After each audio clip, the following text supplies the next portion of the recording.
নমস্কার বন্ধুরা, তৃষ্ণা রান্নাঘরে আপনাদের সকলকে স্বাগত জানাই। আশা করি আপনারা সকলেই ভালো আছেন। শীত শেষ, হালকা হালকা একটা শীতের আমেজ এখনও রয়েছে। তো আরও একদিন পিঠে খাওয়ার মন হলে বানিয়ে ফেলতে পারেন পাটিসাপটা। ব্যাটারের সঠিক পরিমাপ আর খুব সুস্বাদু একটা পুর দিয়ে কিভাবে এই পাটিসাপটাটা বানাবেন আসুন দেখে নিন। পাটিসাপটার ব্যাটার তৈরি যদি পারফেক্ট হয় তবে কিন্তু অর্ধেক আপনি সফল হবেন এই পিঠে বানানোর ক্ষেত্রে। মেজারমেন্টটা খুবই জরুরি একটা বিষয়, তো দেখতে থাকুন।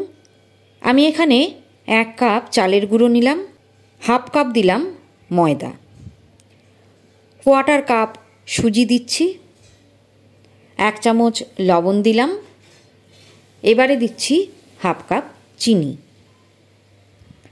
এখন আমি হালকা উষ্ণ গরম দুধ দিয়ে একটা ব্যাটার তৈরি করে নেব। প্রথমে অল্প অল্প করে দুধ দিতে থাকুন আর ব্যাটারটা তৈরি করুন। এর ঘনত্বটাও খুবই জরুরি, কারণ একেবারে পাতলা হয়ে গেলে প্যানে পিঠে আটকে যাবে। তো বারে বারে দিন আর ব্যাটার তৈরি করুন। আমি মোটামুটি 200 ml মতো দুধ এখানে ব্যবহার করেছি। ঘনত্বটা মোটামুটি এরকম হবে। এবারে এই ব্যাটারটা ঢাকনা বন্ধ করে রেস্টে রাখবো আধ ঘন্টা। এখন আমি ভেতরের পুরটা তৈরি করব। এর জন্য কড়াইতে 1 কাপ দুধ দিয়ে দিলাম। দুধের মধ্যে দিয়ে দিচ্ছি প্রায় 200 গ্রাম খেজুর পাটালি গুড়। গুড়টা গলে যাওয়া পর্যন্ত অপেক্ষা করতে হবে। দেখুন এবারে গুড় গলে গেছে। এই অবস্থায় দিয়ে দিচ্ছি নারকেল কোড়া। এখানে একটা ছোট সাইজের নারকেল কোড়া দিয়ে দিলাম। এখন দিয়ে দিচ্ছি মাখা সন্দেশ। 150 গ্রাম মতো মাখা সন্দেশ আছে। তো এই সন্দেশটা পুরের টেস্টটাকে দ্বিগুণ বাড়িয়ে দেবে। পারলে মাখা সন্দেশ দেওয়ার চেষ্টা করবেন। এবারে অনবরত নাড়তে হবে, একদম তলায় লেগে গেলে হবে না।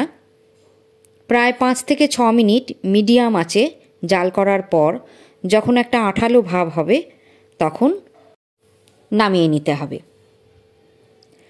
তো এই অবস্থায় নামালে দেখবেন আরও একটু টাইট হয়ে যাচ্ছে। তো একটা পাত্রে ঢেলে নিয়ে পুরটা ঠান্ডা করে নিতে হবে। আধ ঘন্টা পর ব্যাটারটা দেখুন একদম পারফেক্ট হয়ে গেছে। সুজি গলে যাবার দরুন একটু টাইট মনে হলে সামান্য একটু জল দিয়ে নেবেন, 1/4 কাপ মতো, তার বেশি নয়। এবারে আমি পিঠেগুলো তৈরি করব। ননস্টিক একটা কড়াই আমি নিয়েছি। গরম কড়াইতে সামান্য ঘি ব্রাশ করে নিচ্ছি। এখন 1 হাতা ব্যাটার কড়াইয়ের ওপর দিয়ে দিলাম। কড়াইটা ঘুরিয়ে নিয়ে একটু গোল করে নিন। এবারে 30 সেকেন্ড মতো অপেক্ষা করতে হবে। পিঠেটা ভাজা হবার জন্য 30 সেকেন্ড হয়ে গেছে। এখন বেশ খানিকটা পুর নিয়ে একটু লম্বা আকারে পিঠের একটা দিকে বসিয়ে দিতে হবে। একটা কাঠের খুন্তির সাহায্যে এবার রোল করে নিলেই তৈরি হয়ে যাবে পাটিসাপটা পিঠে। আমার ব্যাটারটা একদম পারফেক্ট হয়েছে, তাই পিঠে খুব সহজেই রোল হয়ে গেল। আবারও একটা ভেজে আমি দেখাচ্ছি। 1 হাতা মতো ব্যাটার ছড়িয়ে দিলাম। কিছুক্ষণ অপেক্ষা করুন। একদিক ভাজা হওয়ার জন্য প্রতিটা পিঠে ভাজার আগে একবার ঘি ব্রাশ করে নিতে হবে। চারপাশটা যখন দেখবেন ছেড়ে আসছে তখন ভেতরের পুরটা দিয়ে দিতে হবে আর পিঠেটা রোল করে নিতে হবে। তো এইভাবে সমস্ত পিঠেগুলো এক এক করে তৈরি করে নিতে হবে। ব্যাটার যদি ঠিক না থাকে তাহলে পিঠে সহজে উঠবে না। পাতলা হলে ছিঁড়ে যাবে, আর ব্যাটার ঘন যদি হয়ে যায় তাহলে কিন্তু ভেতরটা কাঁচা থেকে যাবে। আমার প্রতিটা পিঠে সুন্দরভাবে দেখুন উঠে আসছে, একটুও কড়াইতে লেগে নেই। তো আপনার বেশি পিঠে যদি বানাতে হয় তাহলে আমি যে অনুপাতটা বলেছি সেইভাবে কোয়ান্টিটিটা বাড়িয়ে দেবেন। দেখুন আমার আরও একটা পিঠে হয়ে গেল।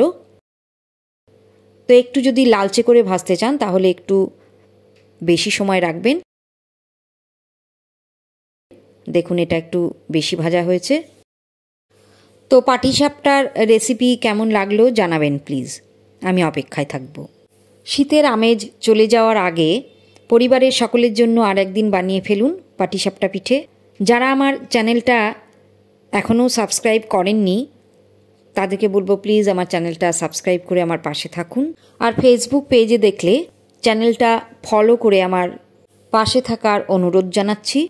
আজকের মতো এখানেই শেষ করলাম, আবারও দেখা হবে। ভালো থাকবেন, সুস্থ থাকবেন।